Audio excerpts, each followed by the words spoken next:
안녕하십니까. 토요 법회를 시작하겠습니다. 저희는 지금 법념처의 그 8정도 중에서 정념을 공부하고 있습니다. 제가 쓴 주석서는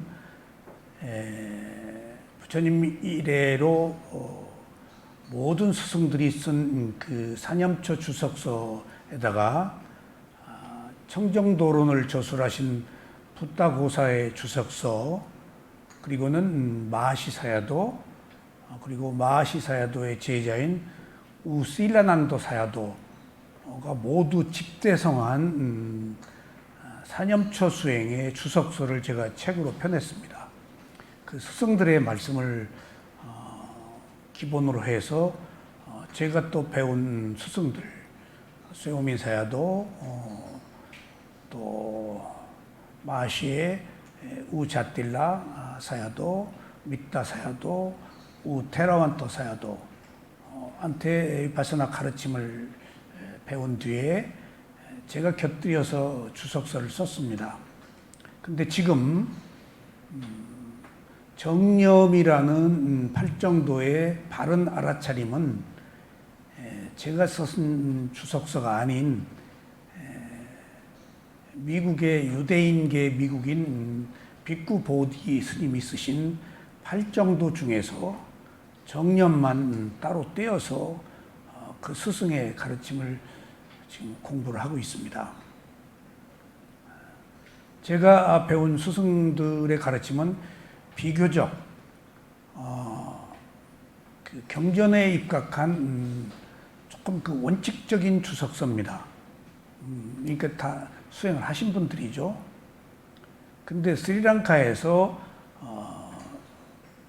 영어로 사용하시는 유대인 빅구 보디 스님이 스리랑카가 니카의 나라니까 거기서 특별하게 경전 공부를 하신 뒤에 서양 사람들이 보는 주석서의 시각으로 사념처 수행을 펴낸 게 팔정도입니다. 그 책 이름이 조금 그 기존의 동양의 스님들이 쓰신 내용과 조금 달라요.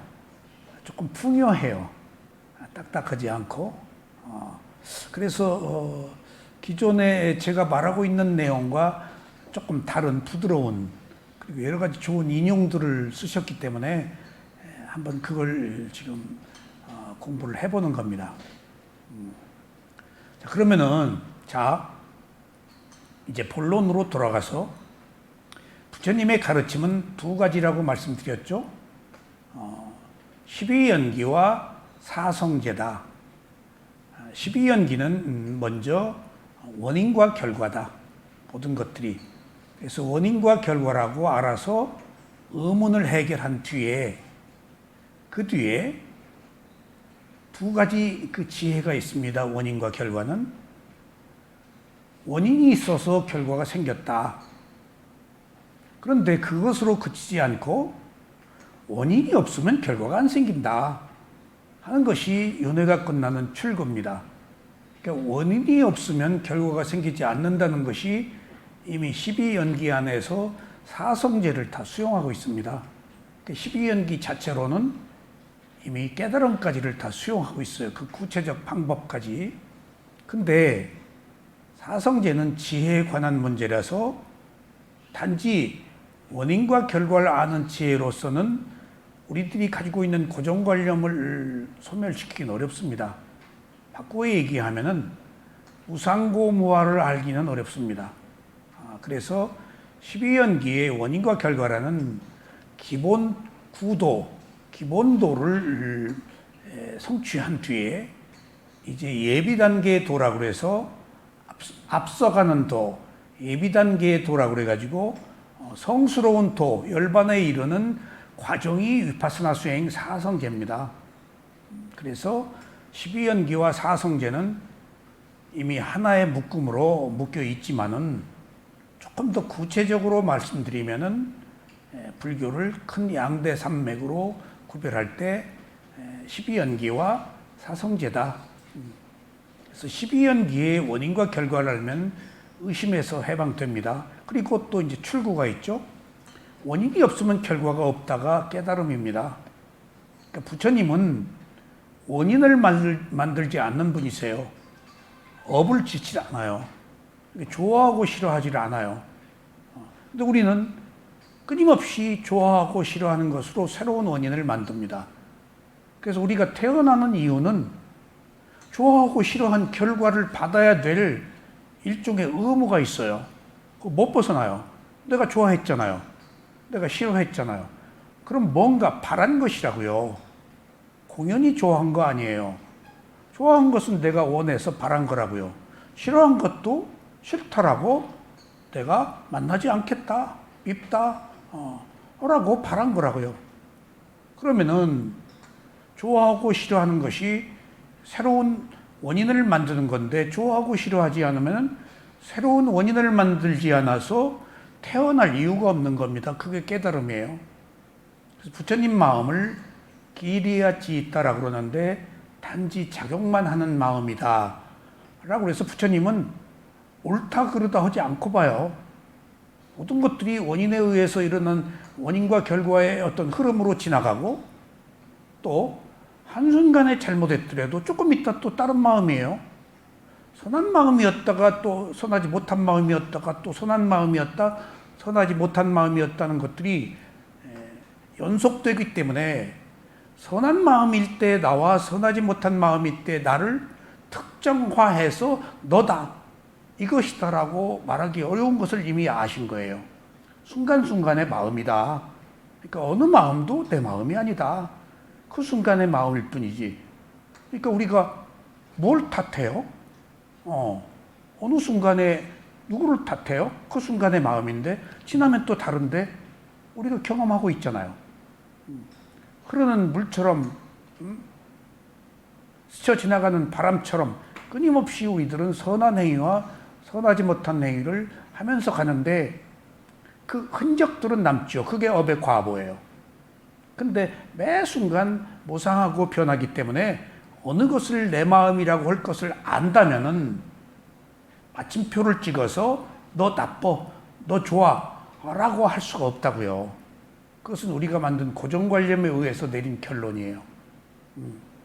그래서 12연기의 원인과 결과는 과거에 우리들이 한 행위로 현재 내가 받을 것을 받았다는 의미에 있어서 지금 관용, 자애를 가져라, 억울해하지 말아라, 당연히 받을 것을 받았다 라고 먼저 1단계로 이해하고, 그러면 2단계로 그러면은 받을 것을 받은 대로 그 힘으로 사는데, 과보의 힘으로 사는데, 그러면은 내가 과보의 힘대로 꼭 살아야 되느냐? 현재 새로운 원인을 만들어서 지금 이후에 괴롭지 않은 결과를 만드는 것이, 지금 이것이 없으면 저것이 없다는 얘기예요. 그게 부처님 마음이에요. 지금 우리는 과거로는 돌아갈 수가 없죠. 이미 만들어진 거라서. 그래서 꼼짝없이 받는 거예요.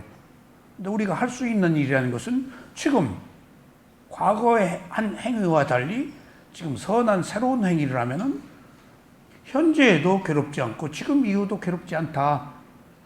과거의 원인과 결과를 일단 먼저 수용하고 그 뒤에 새로운 원인을 만드는 것이 지금 연기가 주는 우리들의 지금 지혜입니다.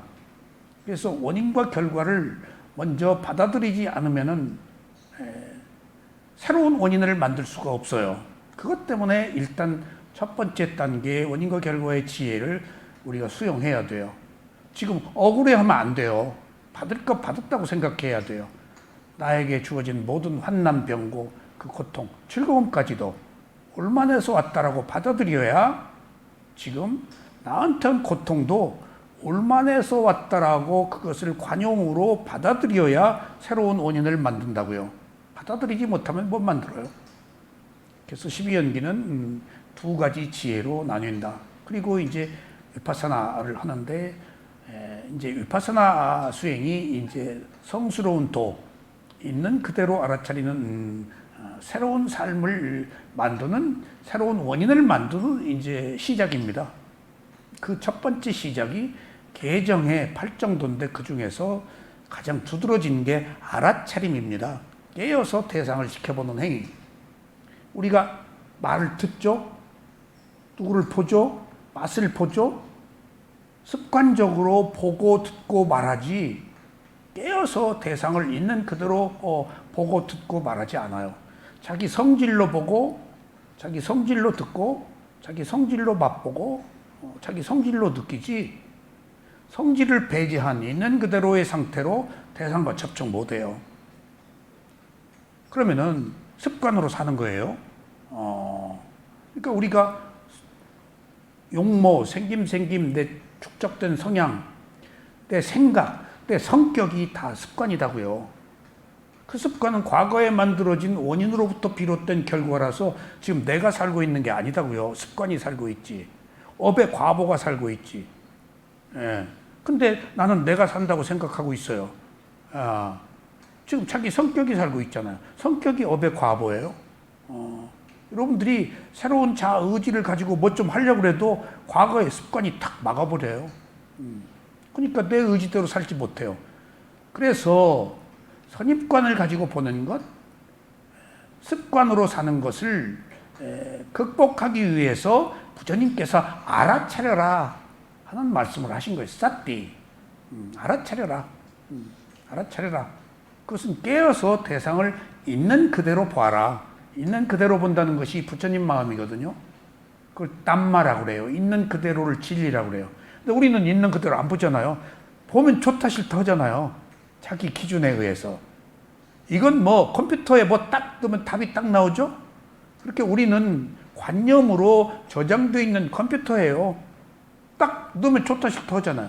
이미 자기 어떤 그 출신에 따라서 어떤 자기 그 수준에 따라서 자기 학벌에 따라서 자기 고향에 따라서 자기 과거의 경험에 따라서 딱 옳다 그러다 해버리잖아요.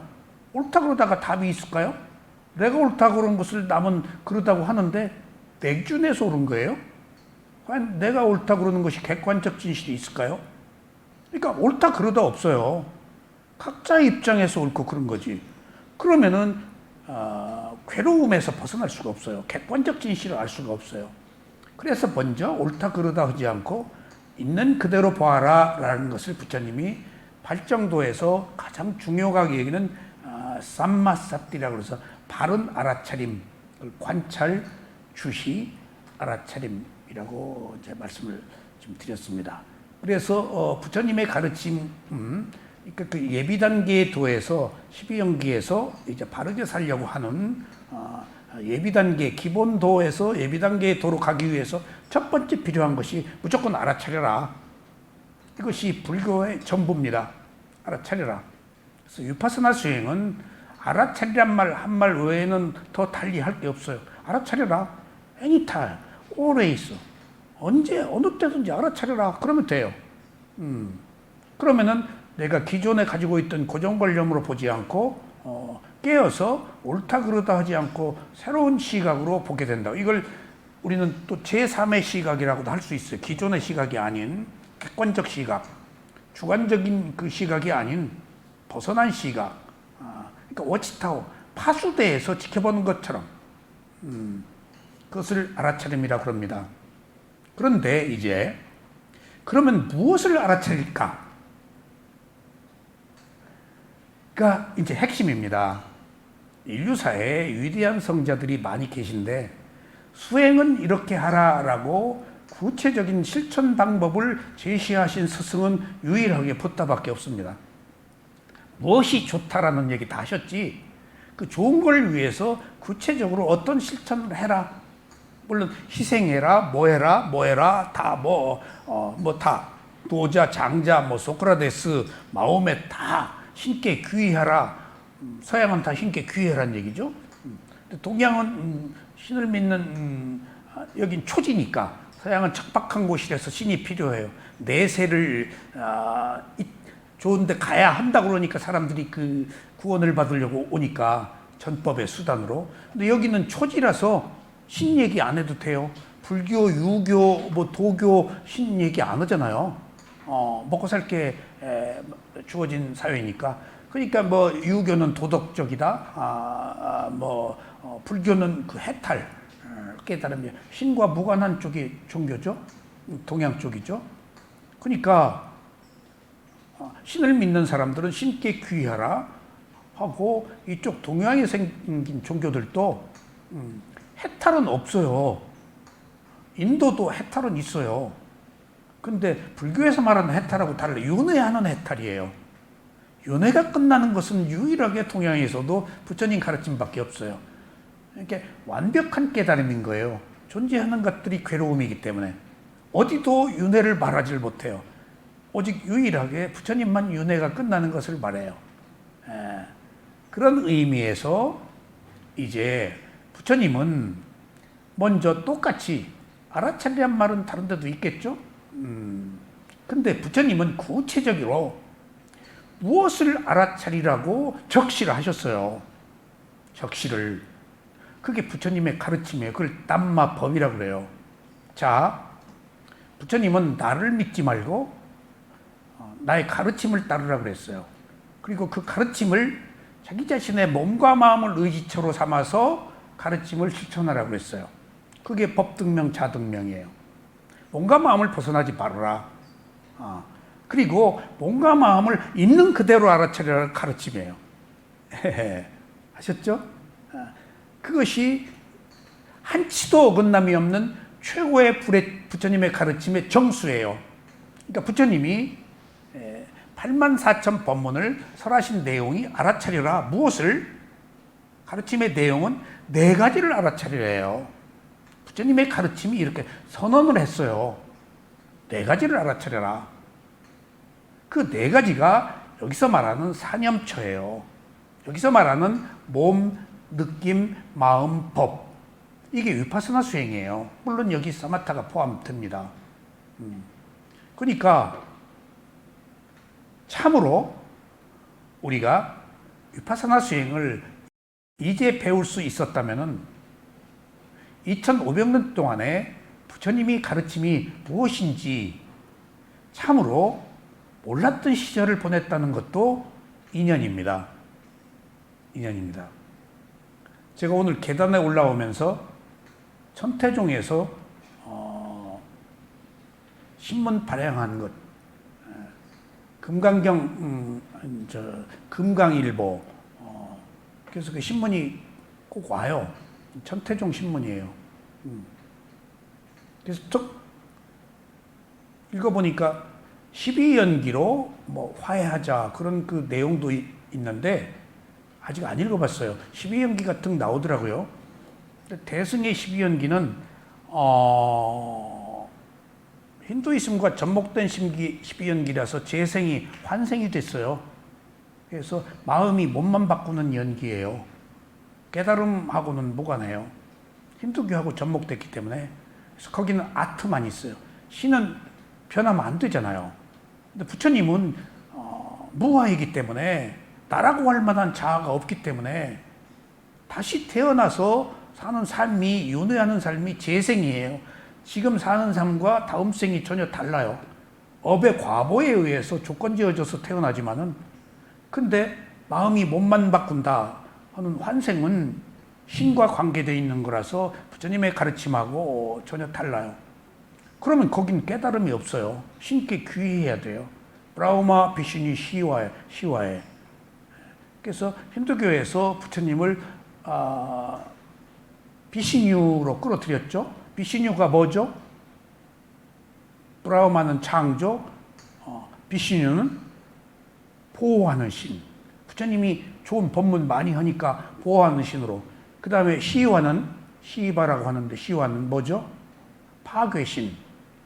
그게 법신, 보신, 화신이 지금 우리한테 온 것이 브라우마 비신이 시와에 그대로. 그래서 어디 뭐 삼존불 이렇게 딱 그 부처님 3분 모셔놓으면 그게 브라우마 비신이 시와 여기 대승으로 온 거예요. 그게 법신, 보신, 화신이. 그런 것처럼 이제 중요한 것은 이제 그런 게 아니고 문화적으로 제가 이런 말씀을 드리는 것은 오늘 미국에서 오신 분 때문에 지금 그 부처님의 가르침의 그 내용인즉슨 이거다라는 뜻을 조금 밝혀드리려고 이제 알아야 될 건 알아야 되니까 그렇다고 해서 어떤 그 오랜 문화적 현상, 역사적 그 과정을 거쳐서 내려온 그 종교의 가르침도 일면 필요하죠. 그것을 의지하고 그거에 의해서 살아왔으니까 그것을 뭐 배척하라, 뭐 버려라라고 드리는 말씀은 아니에요. 밑에 진실은 무엇인가는 좀 알자는 얘기입니다. 왜냐하면 그 진실을 알아야 내가 괴로움을 해결할 수 있기 때문에 그런 의미에서 지금 부처님의 가르침이 사념처다. 이것이 아니면 안 된다라고 유일한 길이다라고 선언을 하셨어요. 그러니까 부처님의 가르침이 첫 번째 뭘로? 알아차림으로. 뭘 알아차려? 네 가지를. 이게 부처님의 가르침의 전부예요. 선언하셨어요. 이 길로 오라고. 이것이 아니면 안 된다고. 한 것이 지금 2500년 만에 처음 온 거예요. 그런 의미에서 그냥 우스개로 이걸 들으면 안 되고 소중하게 들으셔야. 인연이 늦었지만은 어쩔 수 없어요. 늦은 인연은. 제가 2500년 만에 위파사나가 왜 왔냐? 우리 스승한테 물었더니 인연이 그렇게 닿아서 그랬다. 그때는 불교 처음 공부할 때 인연을 몰랐어요. 나중에 보니까 2500년이 아니라 25,000년이 지나도 인연이 안 닿으면 이거 모르는 거예요. 그럼 2500년 만에 왔어. 그럼 이거 누가 해요? 이거 안 한다고요. 여러분들 선업에 공덕이 있어서 인연이 닿아가지고 여기 오신 거예요. 이거 저절로 되질 않아요. 부처님의 원래 오리지널 뿌띠 원래 그 가르침을 듣는 기회조차도 쉽지 않은 거예요. 그걸 그 경전을 통해서 무슨 부처님 만나서 설법 듣는 사람이 부처님 제자 됐나요? 그렇지 않아요. 오히려 비난하고 떠난 사람들 많죠. 인연이라는 건 그런 거예요. 그건 자기가 만드는 거예요. 전적으로. 그러니까 누가 누구를 탓하고 나무를 하등의 이유가 없어요. 각자의 인연대로 사는 것이기 때문에. 그래서 오늘부터 이제 비쿠 보디 스님이 쓰신 팔정도의 사념처 네 가지 알아차림을 확립하는 것을 공부를 들어가는데, 제가 오늘 그러면은 조금 시간은 걸리더라도 지금 비쿠 보디 스님이 쓰신 네 가지 알아차림을 확립한다는 경은 뒤로 미루고, 그럼 오늘 부처님께서 선언을 하신 사념처 수행은 이렇게 하라라는 말씀이 경전에서는 사티파타나 수타라고 그래요. 알아차림을 확립하는 것. 근데 그 내용인즉슨 네 가지 알아차림이에요. 몸, 느낌, 마음, 법. 보통 우리는 정신과 물질만 얘기하는데 부처님이 느낌을 찾아냈어요. 위대한 진리예요. 위파사나 수행은 느낌 보는 수행이에요. 정말 우리가 지각하고 알고 있는 모든 것들은 느낌으로 다 알아요. 그렇게 느낌이 중요해요. 느낌이 제외되면 수행을 할 수가 없어요. 우리는 느낌의 노예예요. 술, 담배, 돈, 명예, 사랑 전부 느낌이에요. 술도 느낌이고 밥도 느낌이고 사랑도 느낌이에요. 그러니까 그걸 우리는 느낌인지를 몰라요. 더 좋은 느낌을 원해요. 계속. 거기에 덫이 걸려있는 그걸 느낌으로 봐야 돼요. 느낌은 한순간에 일어났다 사라지는 무상의 특성이 있어요. 느낌이라고 봐야 무상이 나와요. 그래서 기존의 느낌의 중요성이 오직 부처님에 의해서 새로 부각된 거예요. 저는 부처님이 느낌을 찾아내서 발견한 줄 알았더니 물어보니까 이미 힌두교에도 느낌은 있었대요. 힌두교에도. 근데 그 누구나 아는 느낌이 모든 것은 느낌이다. 일체지는 느낌이다. 6가지 감각기관이 감각 대상에 접촉해서 6가지 아는 마음이 일어나는 것을 전부 느낌으로 안다 라고 했을 때 우리가 살고 있는데 그 느낌이 좋다 싫다인데, 그 느낌이 좋다 싫다예요. 그 느낌이 맨 느낌에서 육체적 느낌, 정신적 느낌 뭐 그런 식으로 증폭돼요. 그래서 우리가 느낌을 작아봤잖아요. 그래서 중독되는 게 느낌의 중독이에요. 술, 담배, 명예, 돈 전부 느낌의 중독이에요. 그것들이 괴로움의 원인이라고요. 그래서 사념처 중에서 몸과 마음, 정신과 물질은 누구나 아는 것이지만 부처님이 느낌을 찾아냈다는 것. 그 다음에 네 번째, 이거 하나하나 풀어 나갑니다. 네 번째, 법. 법이 뭔가? 법 뭔지 알기 어려워요. 너무나 법이란 말이 많아요. 그냥 사전 찾아보면 몇십 가지예요. 관념의 법, 실제의 법, 세간의 법, 출세간의 법, 방편적 설정 법, 그냥 뭐 법이 무상고 무아도 법이고 뭐 더 법이고. 근데 이제 그 법이 원래 남만데 있는 그대로라는 뜻이에요. 진리라는 뜻이에요. 법은 있는 그대로라는 뜻. 그러니까 이미 거기 모든 내용을 담고 있어요. 법이라는 게. 근데 우리가 법에 대해서 막연하잖아요. 부처님의 말씀이 정신세계에 관한 거라서 어려워요. 아주 고답적인 정신세계라서 시쳇말로 선업의 공덕이 있는 사람이 할 수 있는 수행이기 때문에, 윤회가 끝나는 깨달음으로 가는 수행이기 때문에 아무나 못해요. 그렇다고 해서 꼭 지적인 사유가 있어야 되는 건 아니에요. 그를 몰라도 선업의 공덕이 있으면 단순하게 무상고무하면 뚫어서 알면 돼요. 근데 그래서 그 다양한 법을 크게 두 가지로 나누면은 대상이다 그렇게 말합니다. 대상. 그러니까 몸, 느낌, 마음하고 법이죠. 이 법을 마음의 대상이라고 설명을 합니다. 단말을. 대상이란 말이 무슨 의미일까요? 이것이 가져오는 의미는 수행을 하라 그 말이에요. 대상으로 삼아서 알아차리라 그 말이에요. 그러니까 다시 얘기하면은 우리가 흔히 이런 얘기 듣죠. 여기서 혹자들은 얘기해요. 이 세상에 법이 아닌 게 없다. 틀린 말이에요. 아니, 알아차림이 있어야 법이에요. 알아차리지 못하면 법이 아니에요. 마음의 대상으로 삼아야 법이에요. 그래서 마음의 대상이에요. 대상으로 삼는다라는 것은 지금 괴로워 죽겠네 라고 했을 때 괴로움에 지금 빠져 있잖아요. 그러면은 괴로움을 법으로 괴로워하고 있네, 괴로움이 있네 라고 바꿔보는 거예요. 그게 법이에요. 마음의 대상. 미워 죽겠어. 그럼 미워하고 또 미워하고 자다 일어나서도 미워하고 다음날도 미워하고. 그런데 그건 법이 아니에요. 그러면 바사나 수행에서 사념처에서 법의 대상은 미워하고 있네? 그 사실 자체를 대상으로 보는 거예요. 이렇게 객관화하는 거예요. 주관에서. 객관화가 위파사나예요. 이 객관화로 부처님이 깨달음을 얻었어요. 위파사나 위가 분리예요. 다르다, 분리하다, 특별하다, 객관화시켜서 보다.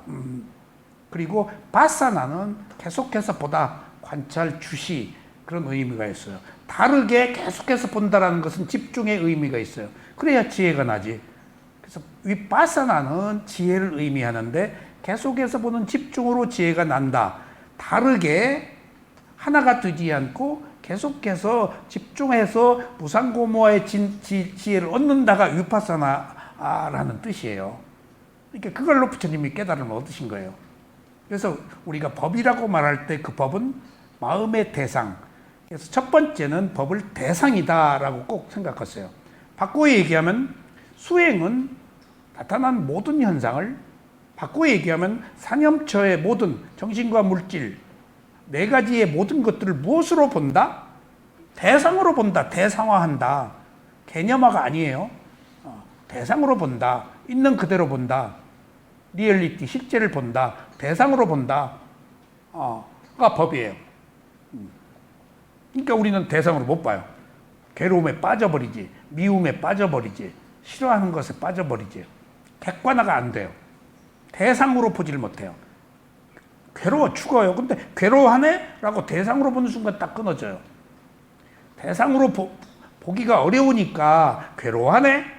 미워하네?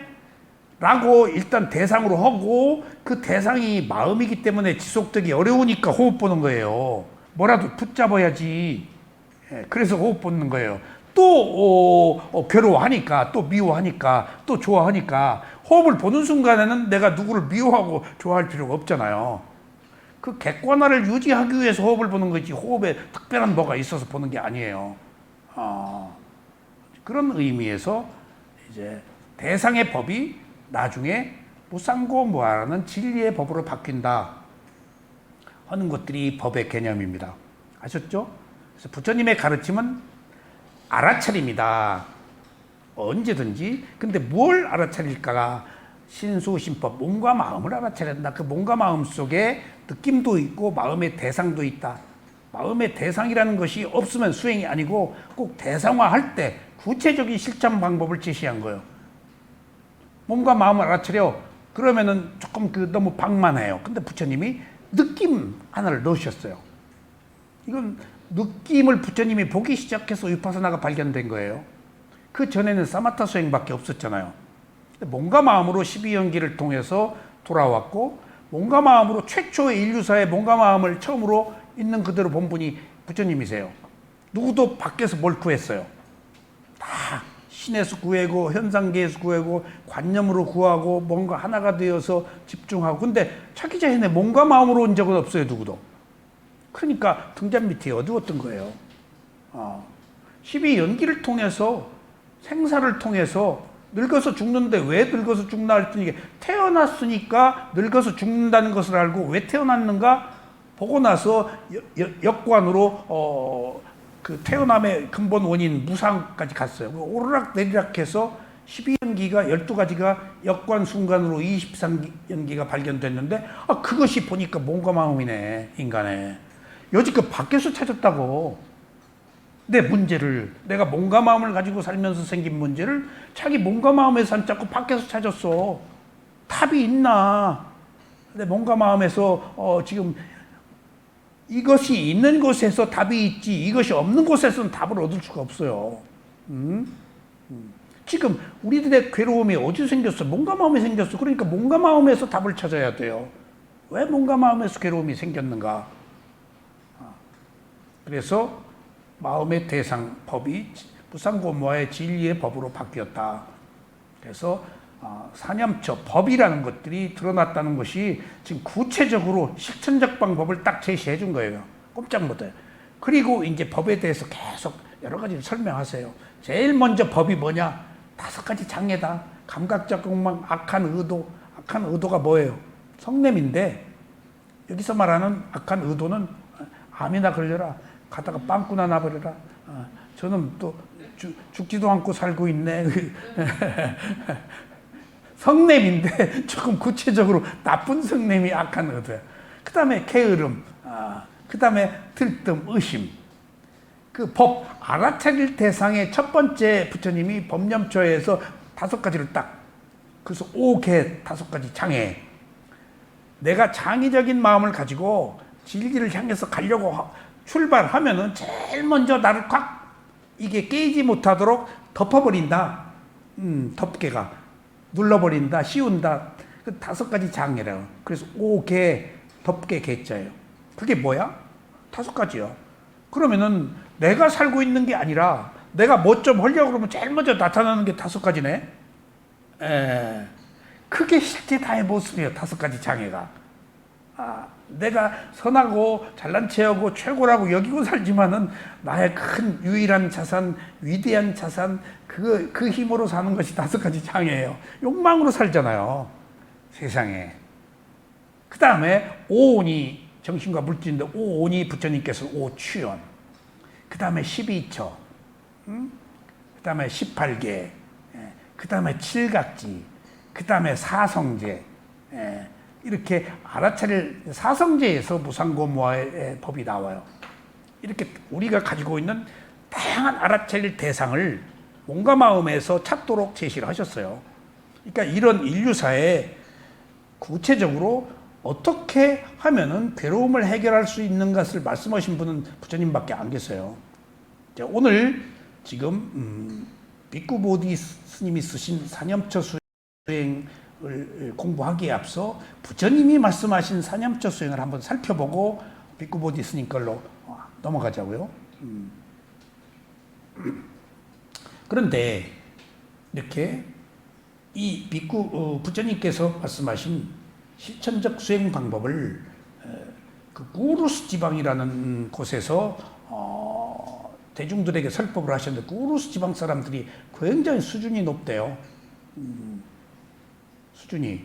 그러니까 부처님이 깨달음을 얻은 그 지역도 그 예언자들이 많고, 어느 지역 가면은 아주 그렇게 그 수준들이 낮은 사람, 어느 지역 가면 굉장히 의식이 고양된 사람. 근데 우루스 지방 사람들이 굉장히 의식이 고양되어서 부처님이 지금 사념처 수행을 법문을 이렇게 하라라고 얘기하신 이 우루스 지방 사람들을 위해서 한 법문이라서 이게 수준이 굉장히 높다고 그래요. 경전의 주석서의 내용인즉슨. 그리고 우루스 지방 사람들한테 한 얘기를, 이게 지금 이 경전 니까야의 마지마 니까야 중간 크기의 그 법문들을 모은 곳에 이렇게 사티파타나 수타 사념처 걸 발췌한 거예요. 근데 마지마 니까야에서는 법념처가 약간 생략돼 있어요. 디가 니까야 장암경에 가면은 이제 사념처가 완전히 다 나와 있어요.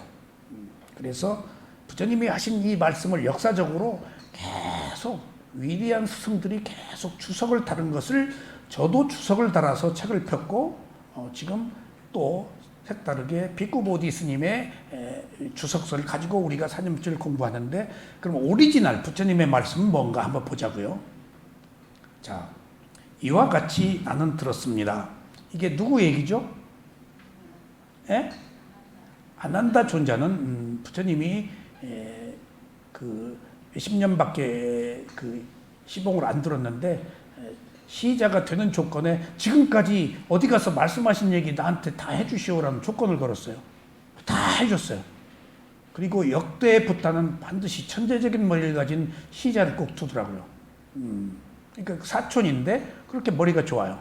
그렇게 인기가 좋고, 그렇게 인기가 좋고 여자들한테 최고고, 그 몇백 명의 그 왕비들이 있는 궁에 어떤 남자도 못 들어가는데 아난다 존자만 들어갈 수 있었어요. 참. 그러니까 그때 수다원인 아난다 존자를 시기한 사람이 있었겠죠. 그러니까 이제 그 정반왕한테 이제 고자질이 들어갔겠지. 권력자 옆에 그 희생한 사람들이 있잖아. 아난다 존자가 누구 왕비 오고 좋아했다, 어쨌다.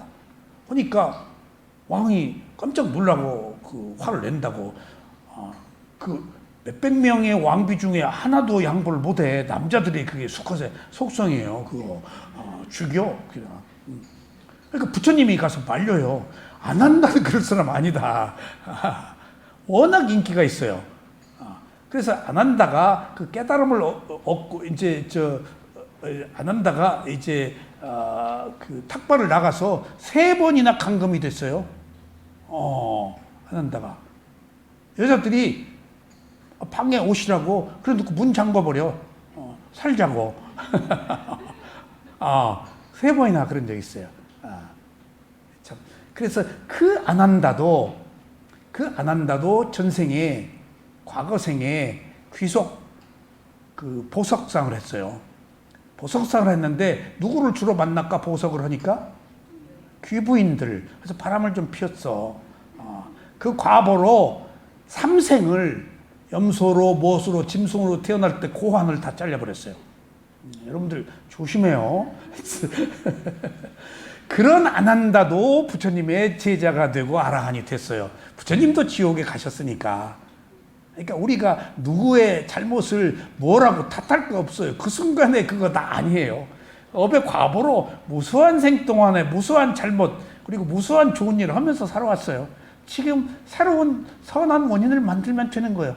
과거는 형성된 거라서 내가 못 돌아가 의미 없어. 지금 내가 어떻게 하느냐가 지금 이 부처님의 가르침을 우리가 어떻게 받아들이냐요. 그래서 여기서 부처님의 말씀을 기억하고 그 선언하는 거, 이게 부처님의 말씀이라고. 그래서 이와 같이 나는 들었습니다. 이 말도 나는 이와 같이 들었습니다라고 안 하고 이와 같이 나는이라고 겸손을 안에다 뒤에다가 붙여서 이런 그 문장상의 특징도 있어요. 그러니까 다 들은 이야기니까 이것을 한문으로 뭐라고? 여시아문. 그 뒤에 만들어진 경전이 여시아문하고 대승경전 만들어진 것은 관용어지 아난다 존재 얘기는 아니에요. 관용어로 쓰고 있는 거예요. 그래서 부처님의 말씀 선언한 얘기, 부처님이 다 얘기해 줬어요. 갔다 와서 다 받아들였어요. 어디 갔다 와서 나 없을 때 한 얘기 다 해더라. 그래서 이게 나온 거예요. 그리고 초기 경정 결집을 할 때 가사파 존자가 비구 아라 한 500명을 모아놓고 경정 결집을 할 때 조금 분란이 많았는데 아난다가 경정 결집을 안 하면은 안 돼. 뭐 다른 사람도 하면 되지만 내용이 부실해. 근데 아난다가 수다원이야. 그러면 아난다를 넣어야 되는데 500명을 선발한다고 그랬어. 넣어야 되는데 아난다가 수다원이잖아. 못 넣었어. 넣었더라면은 이제 하자가 생기지. 왜? 아난다 그 시비 거는 사람 있다고. 왜냐면 거기 참석 못한 아라한들이 불만들이 있었기 때문에 왜 나 못 들어가느냐. 워낙 가사파 존자의 힘이 과거에 그 선정 수행을 굉장히 빡세게 하신 스님이라서 대단한 힘이 있는 분이 가사파 존자는. 하여튼 날카롭기가 헤아릴 수 없이 가사파 존자 앞에서 움줄을 할 수 없을 정도로 강력한 파워를 가지고 있는 분이야. 그리고 부처님이 호영호지하고 나이가 비슷하고 서로 말터 놓고 지낸 분이에요. 또 권위도 있죠. 딱 한 명을 제껴놨다고. 시비의 소지를 말리려고. 근데 499명의 아라한들이 부처님 가까이에서 계속 오래 오신 분들인데 그분들이 다 신통지가 있는 분들이에요. 그러니까 아난다 존자가 이렇게 나는 들었습니다 하고 이 얘기하는 것들을 다 아라한들이 다 듣지. 그게 그 말 탓이 그 말 아니다. 뭔 말이냐? 다 중지를 모아서 나온 얘기들이 이게. 이렇게 그 중국에서는 이제 그 한문으로 경전을 이렇게 제가 스승한테 들은 이야기인데 글로 남기는 것은 오자가 생기는데 말로 외우는 것은 오자가 더 없대요. 그리고 그 오자를 없애기 위해서 내용을 암송으로 전하기 위해서 개송을 만들어서 음률로 암송을 해요. 그래서 그 발리어 경전을 보면은 그 리듬을 타기 위해서 쓸데없는 문자를 하나씩 더 집어넣어. 리듬 때문에. 그래야 외울 수 있으니까. 그래서 발리어 경전이 조금 단어가 불필요한 단어가 하나 더 끼면 리듬 때문에 그런 거예요. 그렇게 해서 암송을 했다고. 옛날에는 기록이 없으니까. 그리고 부처님이 말씀하신 발리어는 또 문자가 없네. 쓰고 싶어도 못 쓰는 거예요. 문자가 말만 있어요. 그러니까 어차피 암송을 할 수밖에 없었어요. 그래서 이와 같이 나는 들었습니다라는 이야기는 부처님의 선언입니다. 한때 부처님께서 여기서 한때 대념처경 9쪽 이거 이게 부처님 말씀 먼저 공부하고 들어가죠. 자, 부처님이 말씀이 시간과 장소 얘기를 하는데 시간은 정하지 않습니다. 한때라고 그래요. 꼭 이거 한때라고 꼭 이유가 있어요. 어느 때는 중요하지 않아요. 장소는 필요해요. 이게 어느 때와 장소가 증명되어야 더 사실에 입각할 수 있어요. 그 장소는 얘기해야 돼. 근데 시간이라고 한때라고 얘기한 것은 우리가 법화경은 나중에 만들고 처음엔 만들고 그거 잘못된 얘기입니다. 그러면 나중에 지혜가 나서 법화경을 만들고 화엄경을 만들고 부처님이 지혜가 점진적으로 더 커졌네? 아니요. 깨달음을 얻는 순간 이미 알 거 다 알아버렸어요. 더 이상 개발될 여지가 없어요. 완벽하게. 누진통까지 다 닿는데. 그러니까 시간적에 따라서 부처님의 가르침이 바뀔 가능성은 전혀 없는 거예요. 단지 장소를 설명한 것은 어느 지역에 누구한테 한 내용이라서 조금 그 내용이 조금 달라질 수가 있어요. 그래서 이게 꾸루스 지방이다 라고 말하면 그 지방 사람들의 수준을 말하는 거예요. 그래서 그 경전에서 한때라고 말하면은 옛날 옛적 그냥 그렇게 들으시면 돼요. 그래서 한때라는 의미는 특정한 시간을 정할 이유가 없기 때문에 한때라고 말한 겁니다. 자, 경전을 배울 때 이제 꼭 이거부터 한때 부처님께서는 구루스 지방의 깜마사 담마라는 마을에 머무셨습니다. 그때 부처님께서는 비구들이여, 여기서 삐꾸들이여라고 하는데, 삐꾸는 무슨 뜻이죠? 걸식하는 수행자, 인도 전통이죠. 그래서 거지는 아닙니다. 그 사문, 걸식하는 수행자, 구도자. 인도는 전통적으로 그런 사회니까 이렇게 그 불교 삐꾸들만 걸식하는 게 아니고 모든 그 수행자들이 걸식으로 다 그걸 박슈시족이라고 그래서 지금 가면 박슈 뭐 달라고 전통 문화예요. 그래서 인도와 붙어 있는 미얀마도 걸식하는 탁발이 그대로 계승되고 그리고 마지막에 죽기 전에 비구들을 다 계를 받고 절에 와서 수행하다가 죽고 그런 사람들 제가 같이 수행하다가 죽게 생겼으니까 집으로 돌아가더라고요. 그리고 마지막에 저희 그 마시사야도 저 우수난다 저희 스승은 유명한 미얀마의 피부과 의사인데 마지막에 자기 재산 자식한테 줄 거 주고 그 다음에 마시에 외국인 숙소 만들어서 마지막에 피구 생활 하더라고요. 삶을 마지막에 구도자로 해요. 그러니까 그 덕을 많이 봤어요. 영어를 또 너무 잘하셔가지고 오랫동안 거기서 가르침을 그 받았어요. 그러니까 마지막에 절로 와요. 미얀마 그 인도 전통이에요. 그게 미얀마 구도에. 저도 그 발심이 나서 처음에 수행을 하고 한국에 와서 비구 생활을 계속 해야 되겠다 그러니까 처음 이 수행을 미얀마에 들여오신 거예 스님이 딸이 셋 있잖아. 그래서 예 있습니다. 중이라 그러면 딸들 시집 못 가. 그래서 그래요? 중이라 그러면 못 가. 딸들 혼사에 장애가 생겼으니까 시집 보내고 비구해. 그래서 그러지요 했는데 딸 다 시집 갔는데 지금 2년이 안 됐네. 시집 가서 비구 하려고 보니까 톡 걸린 사람 하나 있네. 나 수행을 하도록 지금 7년, 8년을 기다려준 사람이 있어 지금. 거기 떠나면 완전히 배신자가 될 것 같아서 그러면 또 그 사람 죽을 때까지 그 비구가 못 되나? 내가 먼저 죽게 생겨서 이거. 그게 인연이에요.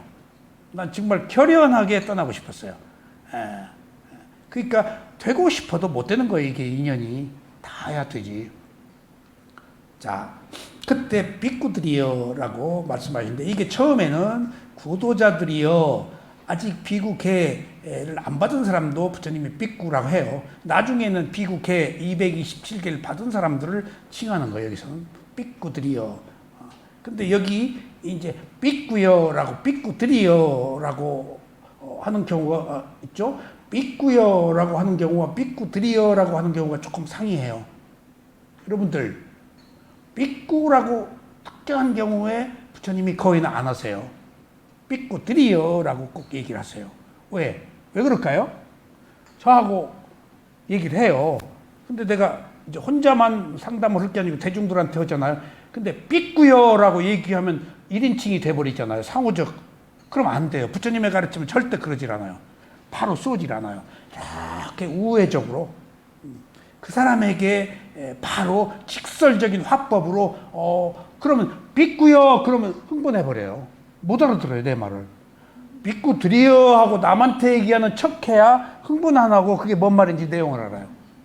비구들이여라는 그 복수로 쓴 것은 부처님의 그 화법이에요. 그리고 가르침의 진실한 내용이에요. 그러니까 여러분들이 누구 애기 이제 결혼했죠? 그 애가 있을 거 아니에요.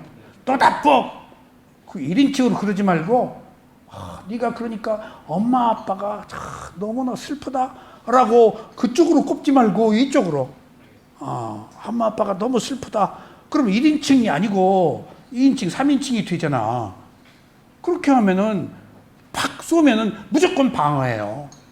혼난 것으로 자기 잘못을 상쇄해버려요. 근데 혼내지 않고 따뜻하게 어루만지면 그 언저리의 그 내면의 그 진실 접근하는 거예요. 부처님이 그런 테크닉, 그런 가르침, 그런 것들 다 써요. 얼마나 기기묘묘하게 그 사람들의 마음을 헤아려서 말씀하신지 몰라요. 우리는 몰랐어요. 근데 니까의 경전을 공부하면서 다 받아들이고 부정하지 않고 끄트머리 단어 하나 딱 바꿔.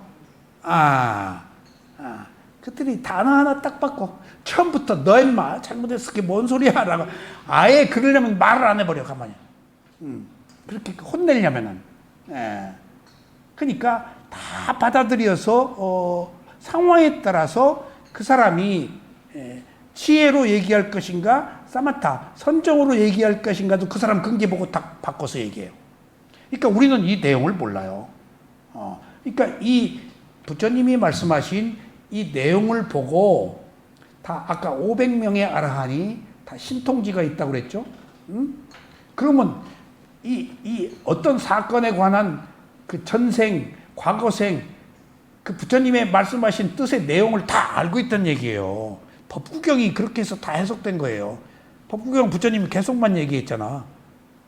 근데 부처님은 신통, 누진통이 다 있어서 그 사람 과거, 현재, 미래를 다 보시는데 지금 여기 주석서에 있는 아라한들도 이 얘기가 어떤 상황에서 어떤 뜻으로 어떻게 말했다는 것을 다 주석으로 설명하니까 우리가 이해가 쉬운 거예요, 지금. 그래서 여기 있는 가벼운 이런 그 센텐스의 문장이 얼마나 뜻이 깊은지 몰라요. 수수깡 같이 담백하지만은 여기에 핵심적인 요소, 청정함, 분더덕이 막 더덕더덕 뭐 분발된 것 같지 않은 핵심적인 요소, 간결한 것, 청정한 것, 깨끗한 내용들, 문장, 센텐스 그렇게 간결하고 최상의 지혜를 드러내고 있어요. 그러니까 부처님이 다 필터링을 다 해서 나오는 이야기지.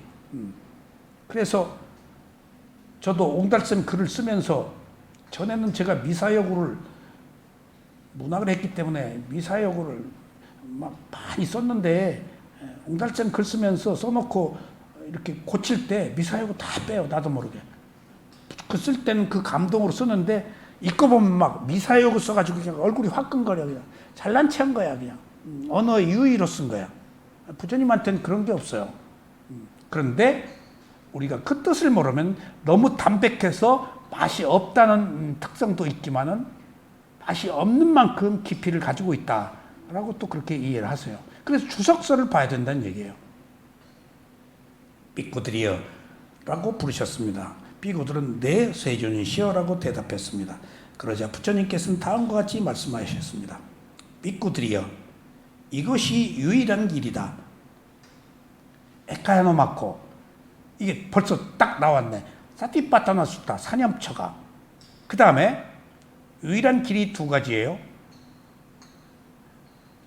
무상고무와 깨달음을 얻는 길이 유일하고 깨달음을 얻는데 가는 과정 네 가지 사념처가 유일한 길이다라는 앞뒤의 의미가 있어요. 주어가 보통 생략돼서 유일한 길하면 사념처만 유일하다는 거 아니고 무상고무와 사성제 무상고무와라는 존재의 특성을 아는 그 테크닉, 그 길이 네 가지가 유일한 길이다라고 해서 선후가 다 유일한 길이다. 이 길이 아니면 안 된다고 그러셨어요. 여기 선언입니다.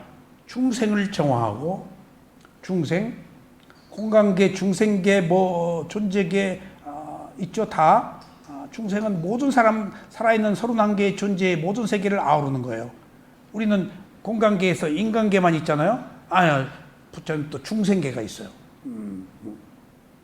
그러니까 단지 한 인간의 문제만 이렇게 국한하지 않아 윤회하기 때문에 우리가 또 인간으로 태어났다, 지옥 갔다, 천성 갔다. 그러니까 모든 존재하는 모든 생명들에게 공이 두루 말씀하시는 거예요.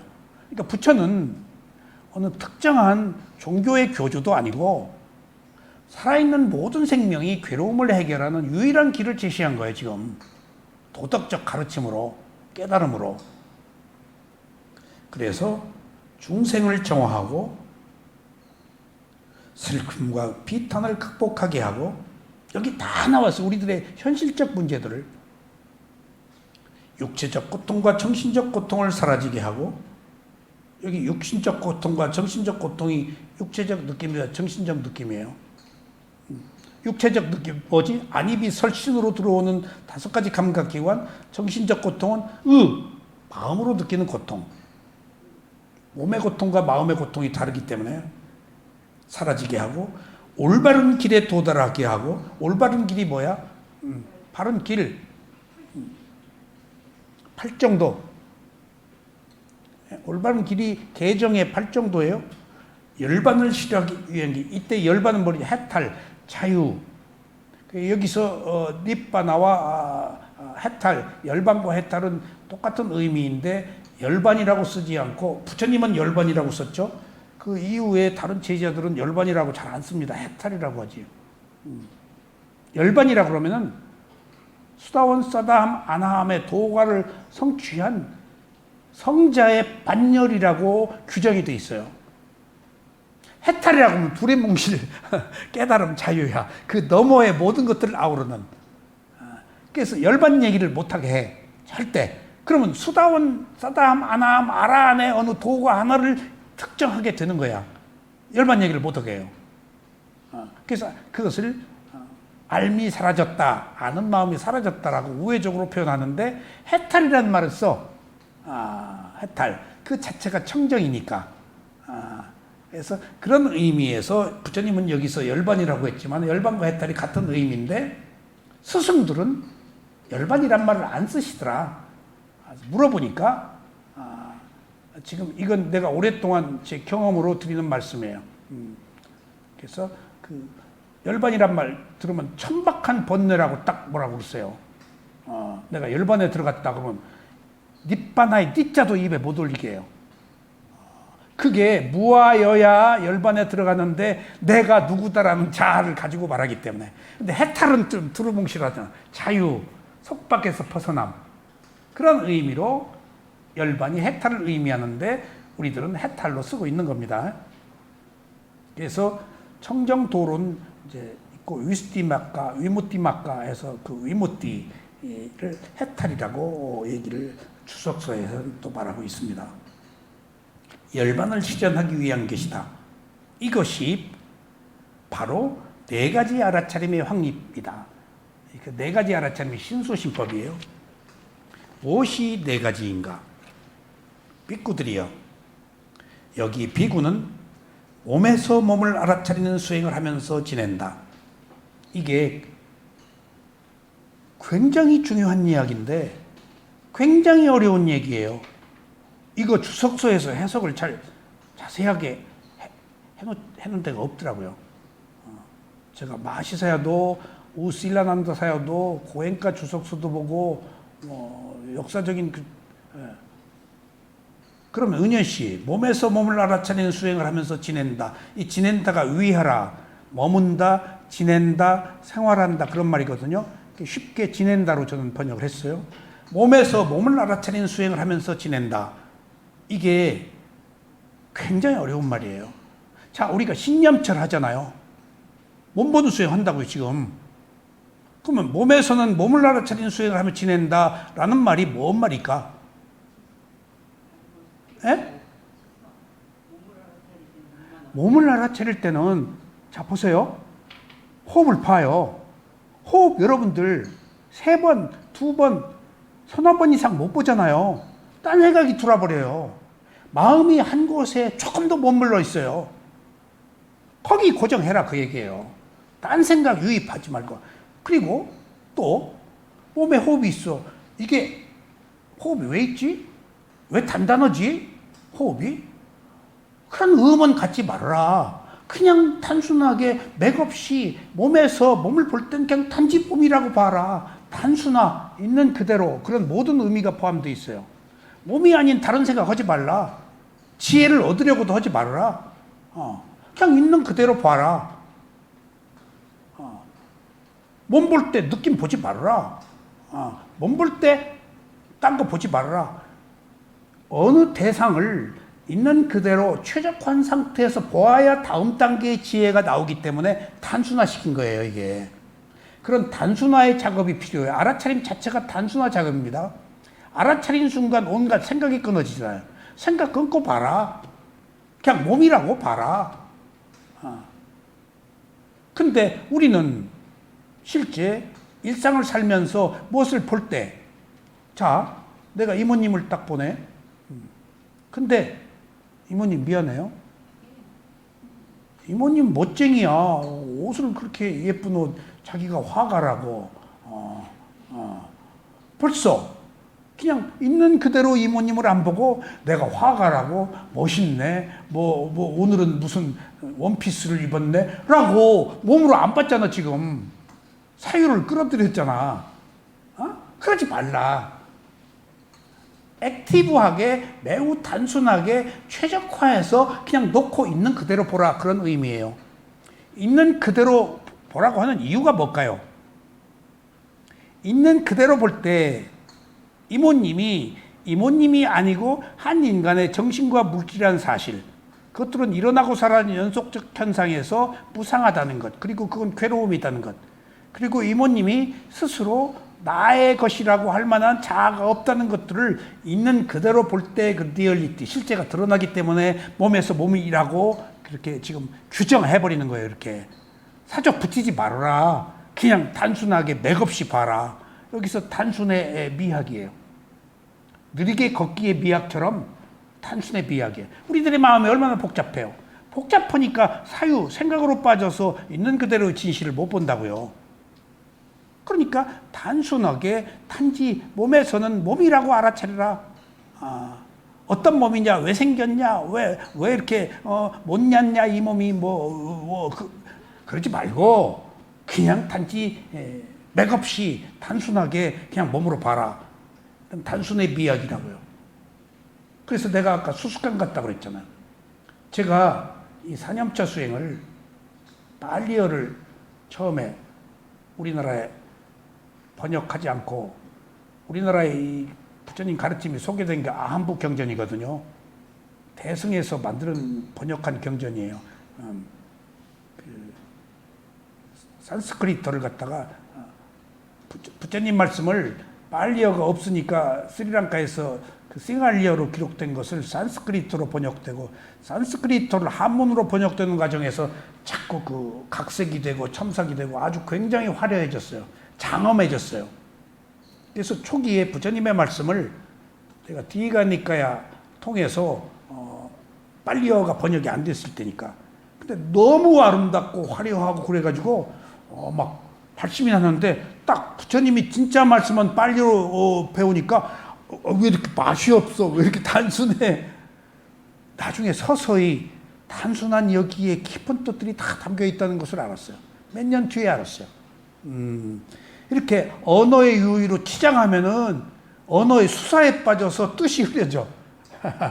그냥 딱 그게 바로 몸에서는 몸을이라는 의미도 그런 단도직입적으로 몸이 가지고 있는 리얼리티, 실제하는 성품을 보라고 지금 그렇게 드러내 있는 거예요, 지금. 아셨죠? 뿌냐짜리님. 몸에서는 몸이 무슨 뜻이라고요? 단순하게. 됐어요. 이제 단순하게 봐요, 몸 볼 때는. 자, 그러면 첫째, 몸에서는 몸을 알아차리는 수행을 하면 여기 지금 구체적인 수행의 테크닉 모든 것들이 다 여기 드러났어요. 지낸다? 어떻게? 열심히 게으르지 않게 열심히. 이게 지금 열심히 아빠마대나 게으르지 않게 열심히. 에? 위리야. 열심히 노력. 위리야. 가장 먼저 위리야. 노력이 앞에서 이끌어야 돼요. 노력이 앞에서 이끌지 않으면 안 돼요. 노력을 이끄는 것이 앞에서 또 뭐다고? 믿음이 있어야 노력인데 그 열심히가 노력이에요. 열심히가 안 되기 때문에 알아차리면 안 되는 거예요. 그 어려운 오군 안에서 열심히 위리하여 노력하라. 노력, 인내, 용맹, 열심히 다 동의어예요. 아주 용감무쌍하게 또 열심히 그러니까 인내가 열반으로 이른다. 그 노력이 빠지지 않는 데가 없어요. 다. 부처님의 가르침에 하여튼 새로운 그 패러다임, 새로운 어떤 질서를 만들려면 인내하는 길밖에 없어요. 바보처럼 반복해서 하는 것도 인내예요. 그러지 않고 한 방에 가는 건 위험해요. 아직 내 거 아니야. 무수한 생을 살아오면서 생긴 고정관념이기 때문에 그것을 바꾸려면 계속해서 또 낙숫물이 바위를 뚫듯이 계속 똑같이 노력해야 돼. 그래서 노력 없으면 열반 못 일러요.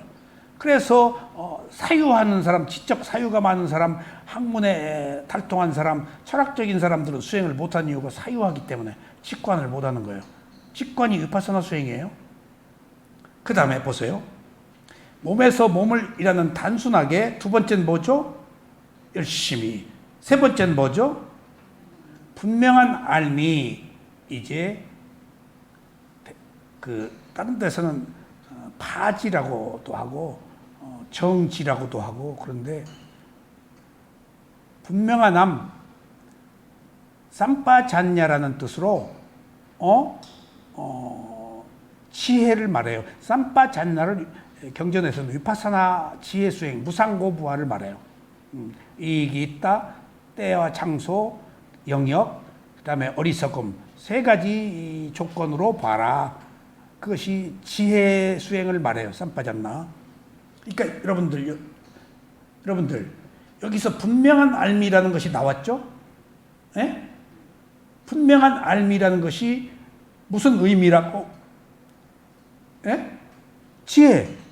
근데 지혜를 경전에서는 수행의 어떤 것으로 드러내죠?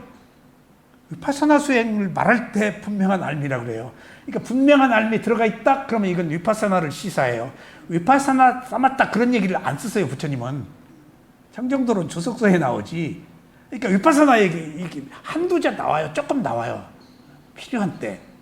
근데 우리는 지금 사마타와 위파사나를 구별하느라고 사마타, 위파사나 하라고 후대에 우리가 교학적인 측면으로 수행을 구별할 때 위파사나 그러지, 보통의 경전에서는 삼파잔나가 위파사나예요. 지혜가 위파사나니까. 그러니까 위파사나 하면 무상고부하니까, 무상고부하가 지혜니까 꼭 그렇게 이해하세요. 여기 이미 다 포함되어 있죠. 그 다음에 아라차려가 나왔네. 사띠, 삼파잔나. 그러니까 노력, 지혜, 그러니까 5군데에서 알아차림. 그래가지고 세상에 대한 욕망과 싫어하는 마음을 제어하면서 지낸다. 그러니까 여기서 이제 우리가 가지고 있는 탐진치를 제거한다. 단순하게 보고 게으르지 않게 열심히 지혜로 계속 알아차릴 때 탐진치가 없어진다. 그런 말입니다. 똑같이 이제 이게 반복되는 이유는 여러분들이 이해를 하세요. 반복만이 학습 효과예요. 똑같이. 자, 이제 몸이죠? 느낌으로 갑시다. 느낌이 뭐죠? 감수. 느낌은 부처님이 보통 경전에서는 세 가지를 말하세요. 세 가지가 뭐죠? 좋아하는 느낌, 싫어하는 느낌, 세 번째는 덤덤한 느낌. 좋아하는 느낌, 싫어하는 느낌은 좋다 싫다라고 느낌이 지금 뭐 자기가 어떤 감정에 유입돼서 판단해버린 거예요. 세 번째, 덤덤한 느낌, 불고불락. 이것은 뭐죠? 느낌이 웨다나인데, 세 번째 덤덤한 느낌을 우페카 웨다나라고 그래요. 중요한 얘기예요. 우페카 평등이 굉장히 중요한 말이에요.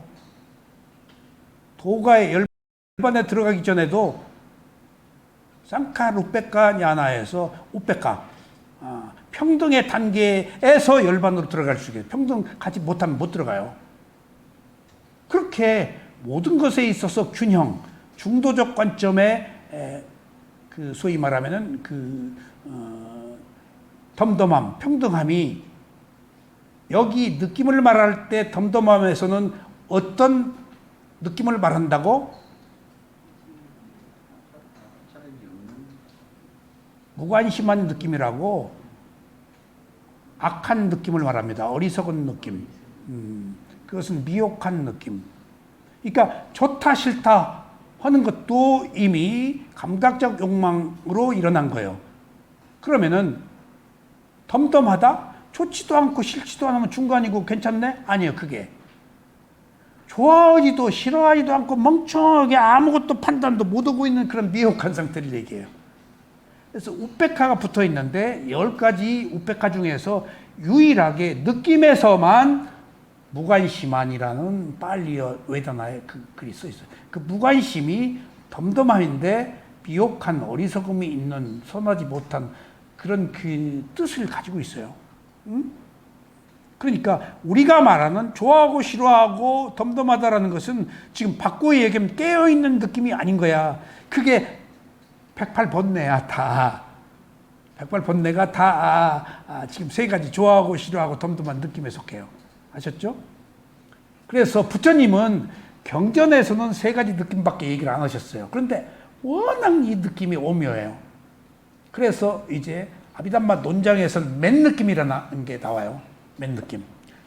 그러니까 좋아하고 싫어하지 않는 무관심한 느낌이 아니고 좋지도 싫지도 않은 있는 그대로의 느낌. 응? 맨 느낌이라고 그래요.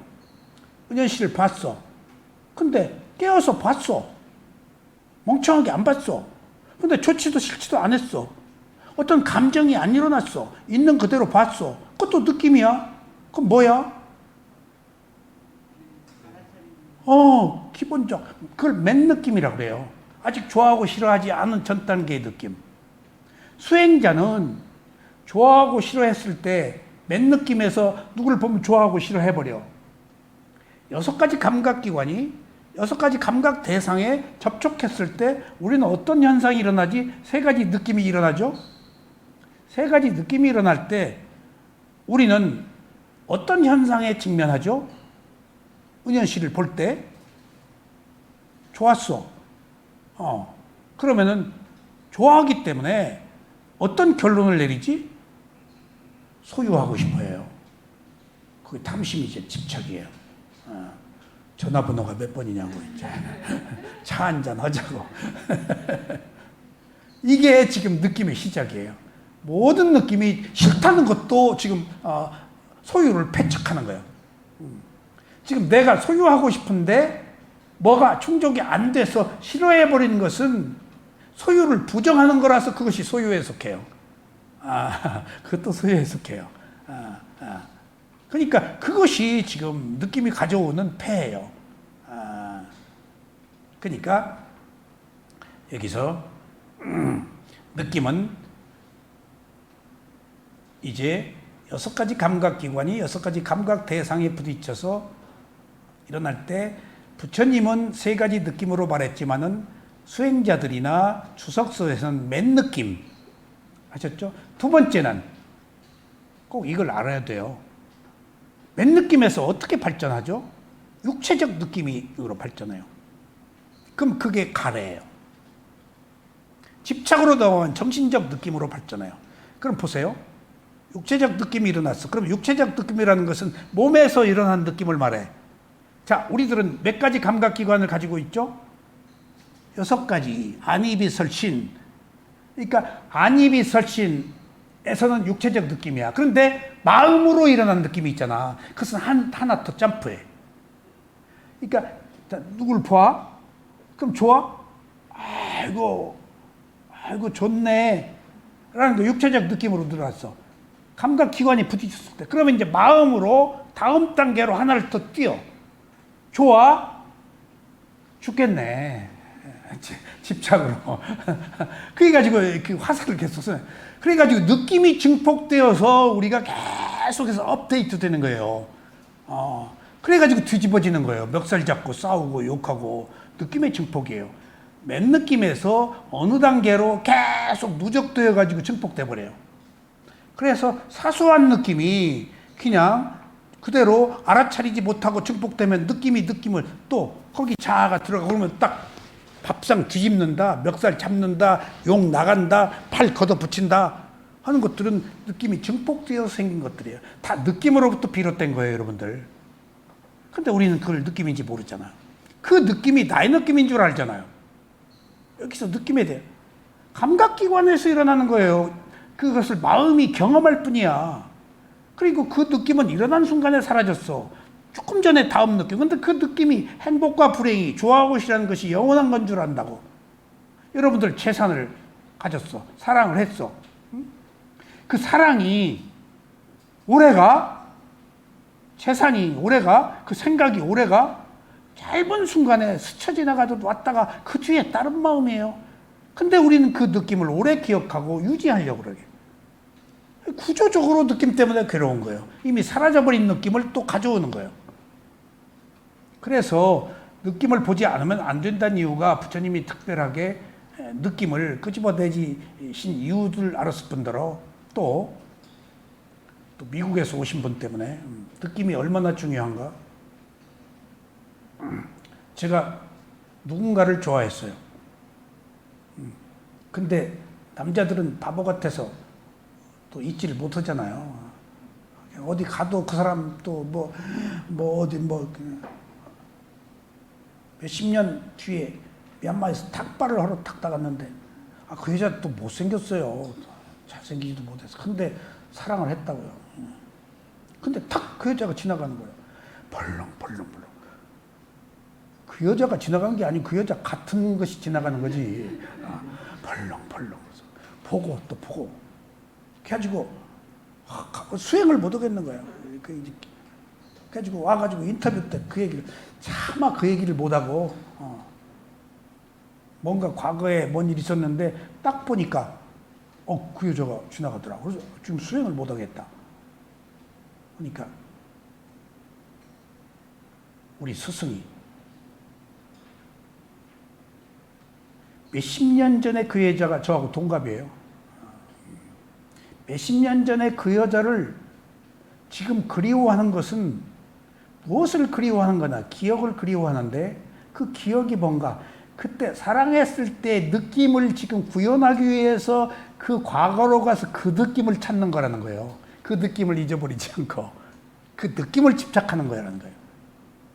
지금 만나면은 1시간도 못 갈지도 몰라.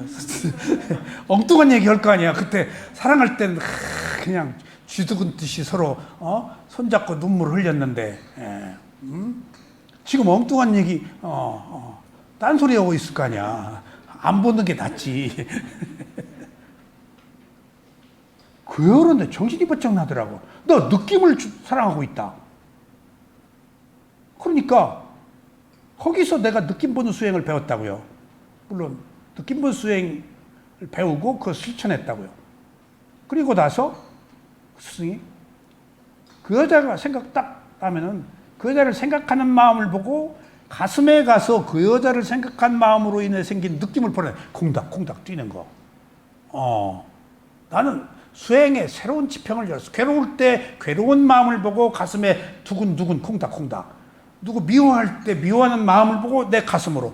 그러면 채널이 2번 바뀐 거 아니야. 그 사람, 그 사건, 문제는 없어지고 그 마음을 봤으니까 하나 지금 마음은 매 순간 하나밖에 없으니까 이 마음에서 그것을 이 마음을 보니까 딴 마음이야. 거기 이 마음에서 또 지금 내 가슴으로 왔으니까 2번 점프를 한 거야. 원래 그것은 지금 2단계 건너뛰어가지고 딴 데 와서 내가 머물고 있는 거야. 그럼 이것의 힘이 약해졌단 얘기야. 약화시켜야 돼요. 채널을 바꿔야 돼요. 그러지 않으면 이게 힘이 강해서 또 와요. 그래서 이거 거친 느낌, 중간 느낌, 미세한 느낌, 호흡 딱 붙잡으라는 거예요. 그래서 여기서 그 마음이 느낌이 고요해지면 그때서 비로소 그 마음도 얕아 엷어졌다는 거예요. 그래서 그대로 했지. 근데 중요한 사실은 누구를 생각하는 마음이 괴로움인데 괴로움이 반복되는 것은 괴로움을 즐기고 있기 때문에 반복되는 거예요. 지금 우리는 자학적으로 괴로운 일을 즐겨서 기억해요. 그게 자기 학대예요. 그러니까 우리가 닐 있음, 쇼빈 있음, 징고 있음, 나르스 있음, 어떤 자기 도취에 빠진 자학적 즐거움을 느끼고 있다고 자기를 그런 게 아니야. 막 송곳으로 찌른다. 막 자기를 때린다, 막 주먹으로 쳐서 자기를 학대해서 오는 쾌감이 있잖아요. 그거 느낌이다는 거예요. 느낌이다는 거예요. 그거 안 좋다는 거예요. 그래서 부처님이 좋아하는 싫어하는 양극단의 느낌은 지성을 나약하게 하고 악에 바치게 해서 안 좋다. 있는 그대로 우페카, 중도만이 따따라 맞자 뚜페카, 중도만이 양극단을 배제한 해결의 길이 있다. 이 길, 좋아하고 싫어하는 길은 영원히 답이 없어요. 좋아하고 싫어했기 때문에. 여긴 끝이 없어요. 근데 중도의 마음, 있는 그대로 알아차린 마음엔 끝이 있어요. 그게 가슴에 가서 고요할 때. 지금 여기까지 지금 했는데, 이제 미국 우리 황선임 동생한테 알려드리려고. 마지막. 그럼 가슴에 계속 느낌을 봐요. 근데 옛날에 좋아했던, 얼마나 오랫동안 좋아했는데 그 느낌이 가슴 본다고 없어져요. 내가 여지껏 키워서 즐겼는데 그 어리석음을 가지고 내가 안 놓고 내가 움켜쥐고 있었는데 그 어리석음이 없어져요. 이게 수행밖에 없다는 이유가, 함에도 불구하고 아까 인내, 열심히 계속해서 알아차렸어. 가슴으로 보고, 얼른 마음 보고 가슴으로, 얼른 마음 보고 가슴 보고. 제가 위파사나 수행의, 느낌 보는 수행의 위대함을 나중에 알게 됐어요. 자, 어떻게? 가슴에 느낌을 볼 때마다 콩닥콩닥, 그것이 편치가 않아. 함에도 불구하고 편치 않은 느낌을 즐기고 있었기 때문에, 느낌에 취해 있었기 때문에, 사실 놓고 보니까 그 순간 사랑했을 때 그 느낌을 지금도 구현하려고 기억해서 그거 좋아하고 있는 거지, 그 사람을 좋아하는 게 아니었어요. 느낌을 잡고 있었는 거예요. 술을, 담배를, 돈을, 명예를 그 얻었을 때 그 느낌 즐기고 있는 거예요. 지금 담배 왜 피워? 술 먹기 전에 알딸딸한 느낌을 기억하고 있잖아. 알딸딸 하려고 먹는 거 아니야. 담배 뿅 가려고 먹는 거 아니야. 돈 벌었을 때 세상을 얻은 것 같잖아. 지위를 얻었을 때 그 느낌을 원하고 있는 거예요. 그 느낌의 노예예요. 우리는 그 느낌을 제어하지 못해요. 좋은 느낌, 싫어하는 느낌을 똑같이. 근데 그 느낌의 리얼리티, 실제 느낌은 괴로움이에요. 느낌은 감각기관이 느끼는 것이 나의 느낌이 아니에요. 그리고 그 느낌은 일어났다 사라져요. 그리고 그 느낌은 일어났다 사라지기 때문에 괴로움이야.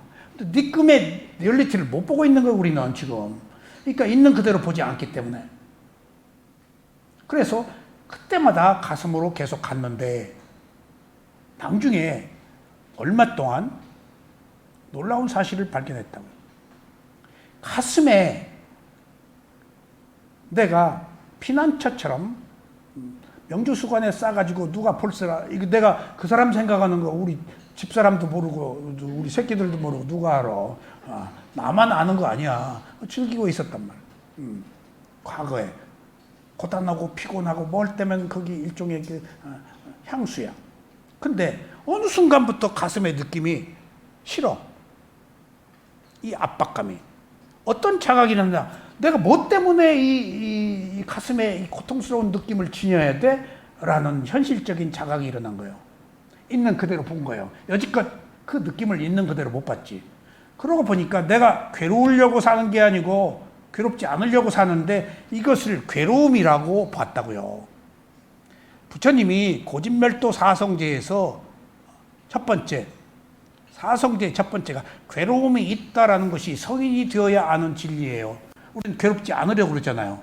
괴로움은 있는 거 여기 불가피. 괴로움이 있다라고 보면은 하나 아까 법으로 보라고 그랬잖아요. 대상으로.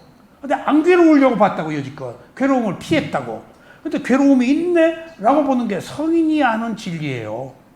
그러면 그것을 성스러운 진리라고 그래요. 성자가 되어야 아는 진리. 못 벗어나 괴로움은. 근데 괴로움을 객관화해서 괴로워하네? 라고도 본 거야. 그러니까 가슴에 이 느낌이 괴로움이라고 아는 거야. 그러면 내가 안 괴로우려고 살고 있기 때문에 이제 자각이 일어났어. 지혜가 생겼어. 그러니까 괴로움을 일으키는 원인인 당초의 그 느낌, 그 생각을 안 하게 되더라. 그 얘기에 지금 원천 봉쇄가 그렇게 할 때만이 되더라는 거예요. 이게 위파사나 수행이에요. 이것이 깨달음으로 가는 길이고 과거의 악습으로부터 벗어나는 유일한 길이라는 뜻이에요. 이게 이 길이 아니면 안 된다는 거예요. 사념처가 아니면은. 아셨죠? 이제 오늘 과거의 괴로운 거 다 끊어요. 이제 그 느낌이에요. 기억하지 마요. 좋아서 기억하고 있는 거예요. 열차는 떠났어. 떠난 열차를 그리워하지 마요. 과거로 그냥 흘려보내요. 후회해도 소용없어요.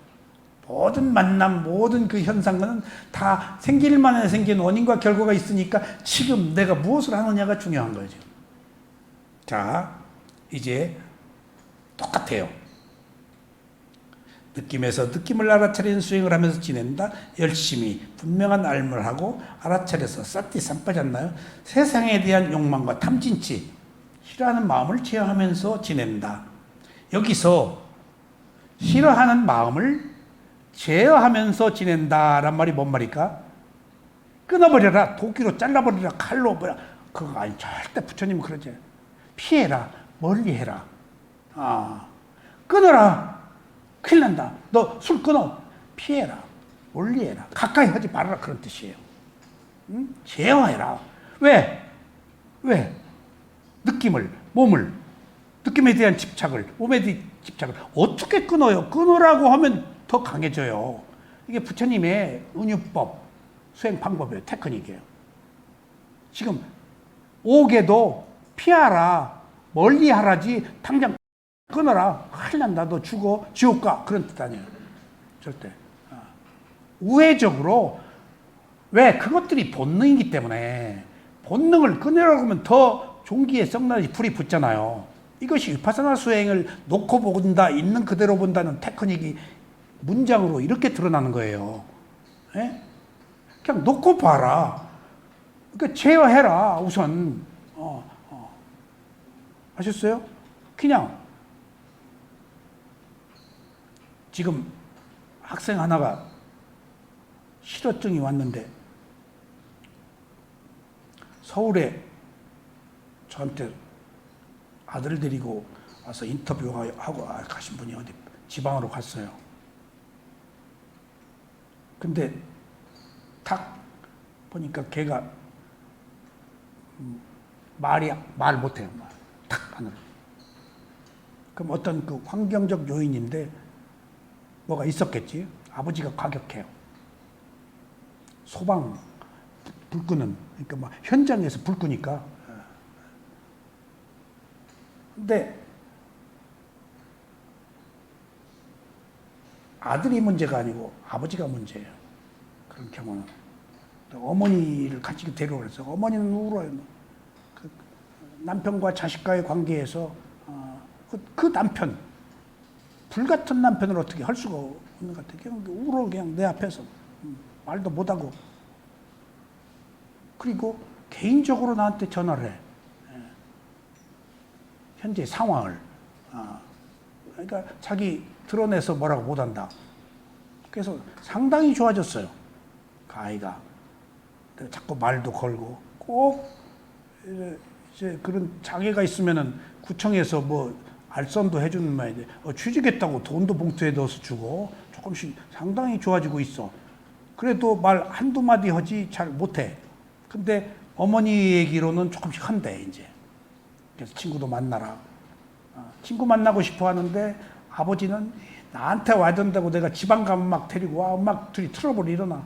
걔는 친구 만나고 싶다. 그래서 어떤 게 좋냐?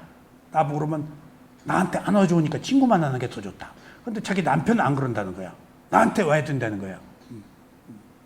그래서 얘기 좀 해달래. 그런 식으로. 그래서 상당히 좋아졌는데,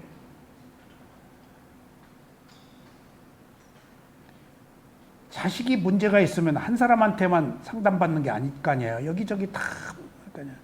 그래서 어느 기여하는 사람한테 가서 또 다 그렇게 불가피 다니는 거예요. 어떻게 나한테만 의지해요. 벼라보 갈 수 있는데 굿도 다 할 수 있는 거예요. 이게 뭘 못하냐고요. 똥물도 먹는데 아픈 사람 병 나으려고. 근데 그 사람이 자식이 늦잠을 자니까 깨워도 안 일어난다고 그러니까 찬물을 바가지로 자는데 가서 탁 끼얹으라고 그러는 거예요. 그대로 또 기어는 사람의 가르침인 줄 알고 얘가 말하다가 쏙 들어가 버렸어. 이런 것이 작용에 대한 반작용이에요. 지금 지금 제가 이 얘기를 왜 하는가 하면 부처님은 그런 것까지도 헤아려서 가장 합당한 방법으로 은유하게 도둑질 하지 말라가 아니고 도둑질을 멀리 해라 라고 하는 이런 표현 하나조차도 도둑질하고 무슨 사음하고 거짓말하는 것이 우리 본능인데 어떻게 안 하냐고.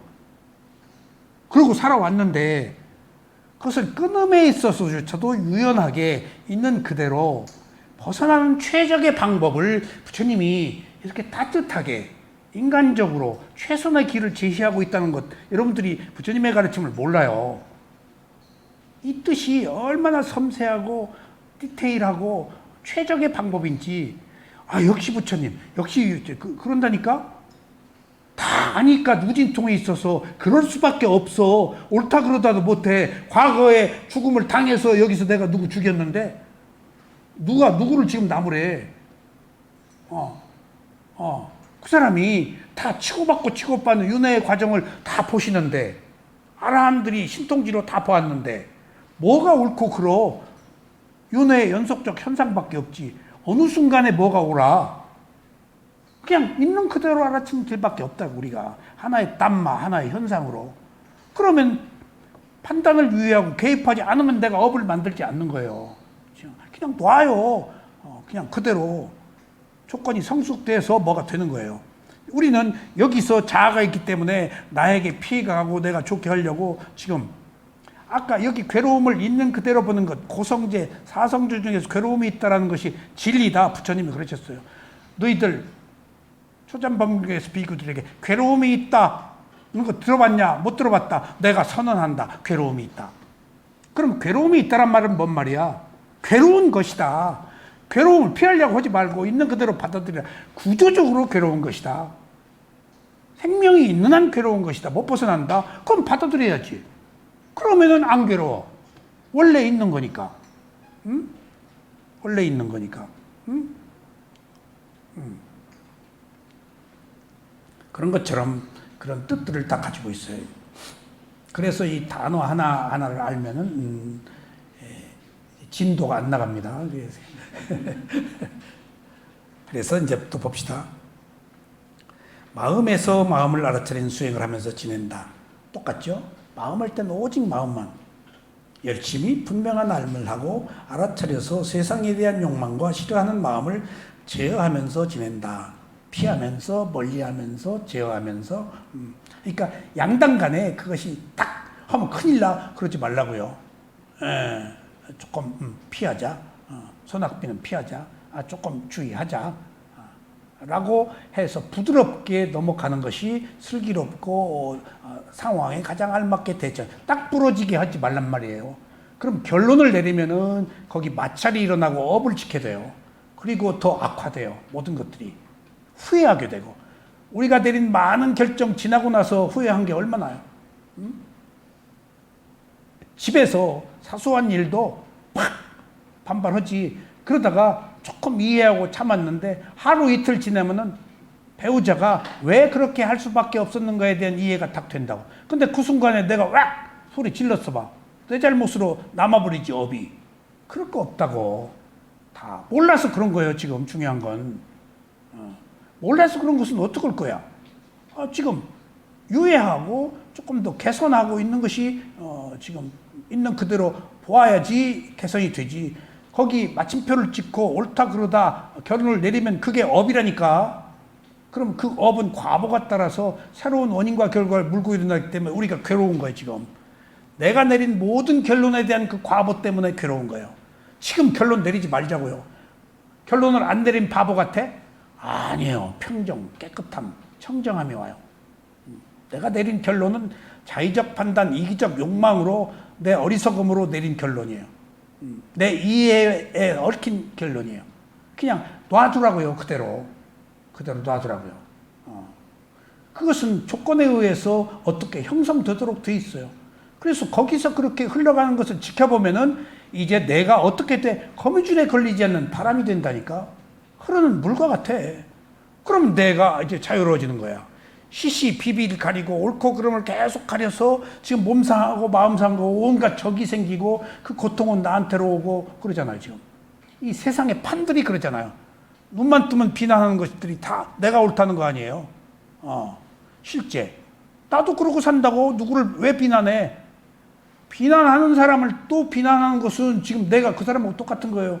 미친 사람 춤출 때 내가 그 사람 욕하면 나도 미친 사람이에요. 그냥 놔둬요. 아셨죠, 이모님? 그는 법에서 법을 알아차리는 수행을 하면서 지낸다. 열심히 분명한 알을 하고 알아차려서 세상에 대한 욕망과 싫어하는 마음을 제어하면서 지낸다. 이렇게 신수신법이 이 부처님 가르침 보면은 동일하게 똑같은 내용이 이렇게 반복되는데 반복이 학습의 최고 효과다. 그리고 부처님이 이런 반복을 통해서 학습 효과도 얻었겠지만은 또 어느 경우에 이것을 문자로 쓰지 않고 암송으로 외웠기 때문에 옛날에 경전 결집을 하고 그러면 1년, 2년 동안 경전 암송하는 게 일이에요. 그렇게 해서 전해진 거예요. 그러다가 스리랑카에서 인도 불교 없어지고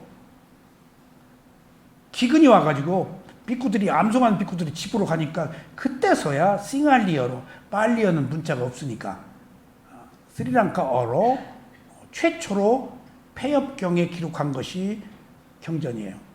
네. 그러니까 그거 없었으면 지금 상당 부분 아마 경전들이 없어졌을 거예요. 그리고 그 싱할리어로 기록된 경전을 산스크리트로 번역하면서 조금 바꿨어요. 근데 그 산스크리트 경전은 브라마, 인도 그 브라마 계급, 그 브라마 계급이 쓰는 언어고 그 브라마 계급의 남자만 썼어요. 여자들은 듣기만 해야 돼요. 바이시아 수드라가 브라마어를 쓰면은 혀를 잘라버리고 했어요. 그래서 못 쓰게 했어요. 그 상위 계급, 성직자 계급만 쓰는 언어로 그걸로 이제 싱할리어로 기록됐다가 그러니까 거기서 몇십 프로 이제 조금 경전 내용이 바뀌었겠지. 힌두교 사람들이 그 부처님의 비슈뉴 그 보호의 신으로 인도에서 흡수해 버렸으니까 그 가르침은 필요하고 그것을 중국의 한문으로 번역한 것에서 조금 또 바뀌었어요. 그래서 선종 사상이라고 해서 바꿔 얘기하면 빨리어 니까야하고 산스크리트 경전은 거의 설일체유부 그런 거 조금씩 남아 있고 아함부 경전은 다 있어요. 요양산에 팔만대장경에 아함부 부처님 말씀이 있어요. 근데 그거 안 믿어요. 근데 몇십 프로 부처님의 가르침이 조금 그 문화적으로 포장되어 있어요. 그래서 12연기도 힌두이즘하고 접목된 그 우주적 12연기, 신과 인간의 관계에 관한 12연기지 한 인간의 괴로움을 해결하는 깨달음의 연기가 아니에요. 우리는 몰랐죠. 그런 그 과정들을 거쳤습니다. 그래서 지금 계속 이렇게 가르침을 들어보면은 단어 하나하나가 주는 의미들이 다 새롭고 다른 뜻이 있다. 그리고 또 저기 우리 미국에서 오신 대웅전이 뭐는데요? 한문으로 대웅전. 마하위하라. 웅자가 부처님이란 뜻이에요. 부처님이 계시는 곳이란 뜻이에요. 비쿠들이 사는 곳. 대웅전. 그러니까 거기 부처님 불상이 있잖아요. 그 웅자가 부처님을 한문으로 그렇게 웅자라고 써요. 그러니까 부처가 계신 곳, 비쿠들이 사는 곳이라고 그렇게. 어? 네.